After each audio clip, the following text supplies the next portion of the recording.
बच्चों, आज की कहानी है एक महान पौराणिक घटना की। सोचो जरा, देवता और दानव एक साथ आए और शुरू हुआ सबसे बड़ा मंथन, समुद्र मंथन। तो जैसे हमारे घर में हमारी माएं, हमारी दादियां दही में मथनी डाल के दही को मथती हैं और मक्खन ऊपर आता है, सेम इसी तरह से समुद्र को मथा गया।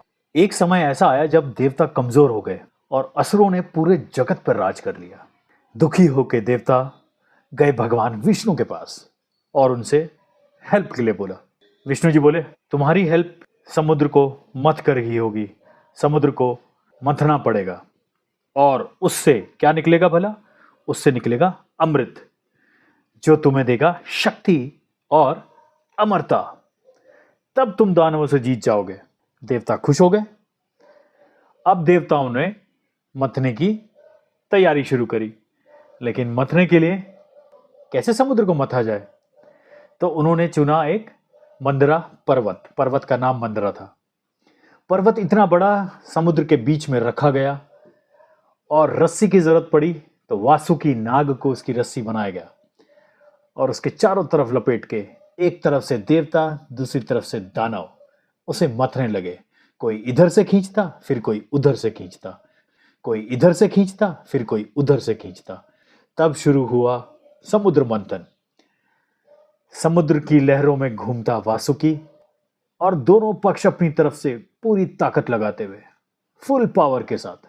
पर बच्चों, सबसे पहले समुद्र से क्या निकला पता है? सबसे पहले निकला हलाहल विष, वो जहर जिससे पूरा ब्रह्मांड, पूरी दुनिया जल उठी। ना देवता संभाल पाए, ना ही दानव। तब सब दौड़े दौड़े भगवान शिव के पास गए और उनसे कहा कि हमारी प्रॉब्लम सॉल्व करो। शंकर जी को उन पे दया आई। शंकर जी ने बोला, लाओ, कहाँ है विष? इधर दो, मैं पीता हूं। और उन्होंने विष लिया और उसे पी लिया।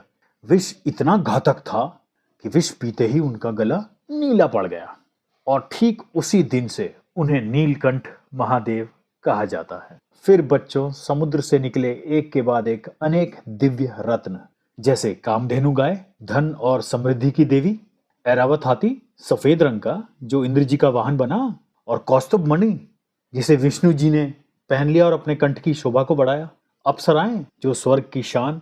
हर मंथन के साथ निकली एक नई चमत्कारी वस्तु। ऐसी अनेक वस्तुएं निकली, सभी देखकर हैरान थे, देवता और दानव सब। अब मथते मथते अंत में समुद्र से निकला सुनहरा अमृत कलश और इस कलश में था अमृत, जैसा कि भगवान विष्णु ने कहा था। उन्होंने कहा था कि इसको पीते ही तुम दानवों पर विजय प्राप्त कर लोगे और अमर हो जाओगे। अब जब दानवों ने देखा कि एक अमृत कलश निकल के आया है, जरूर इसमें कुछ होगा, तो उन्होंने चेक किया तो उन्हें पता चला कि इसके अंदर तो अमृत है। इसे जो भी पिएगा वो अमर हो जाएगा, उसे कोई भी नहीं हरा सकता, ना ही कोई मार सकता है। उन्होंने कलश को छीन के अपने कब्जे में ले लिया। देवता बेचारे फिर दुखी हो गए।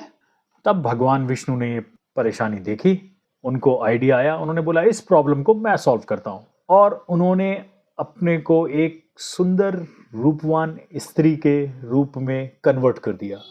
वो ट्रांसफॉर्म हो गए, जिसको मोहिनी अवतार कहते हैं। इतनी सुंदर, ऐसा तेज कि जिसे देख के सब मोहित हो जाएं। मोहिनी की सुंदरता और तेज देखकर असुर मोहित हो गए। तब मोहिनी बड़े प्रेम से बोली, मैं अमृत बांटूंगी, सब एक लाइन में बैठ जाओ चुपचाप। जितने भी दानव छीना झपटी और हल्ला कर रहे थे, वो उसे देख के चुपचाप अच्छे बच्चों की तरह लाइन में बैठ गए। मोहिनी ने फिर बोला, अब सब चुप रहना, मैं सबको बारी बारी से अमृत पिलाऊंगी। दानव भी कहने लगे, हाँ हाँ ठीक है, हम चुप रहेंगे। वो उसके लालच में आ गए। अब मोहिनी ने अपनी चतुराई से अमृत सिर्फ देवताओं को ही पिला दिया और पूरा अमृत पिला दिया देवताओं को। अब देवता अमर हो गए और दानव उनका मुकाबला कर ही नहीं पाए, तो दानव हार गए। तो बच्चों, समुद्र मंथन की कहानी से एक बड़ी सीख हमें मिलती है। वो ये है कि लोभ और अहंकार हमेशा विनाश का कारण बनते हैं और जो मिलकर निष्ठा और सहयोग से साथ मिलकर मेहनत करते हैं, वही जीत हासिल करते हैं। Unity is a strength. यही है समुद्र मंथन की एक अमर कहानी। आपको हमारी कहानी कैसी लगी, हमें कमेंट करके जरूर बताएं। और ये भी जरूर बताएं कि आप भी लोभ करते हैं। लोभ करते हैं तो लिखें हाँ। Thank you.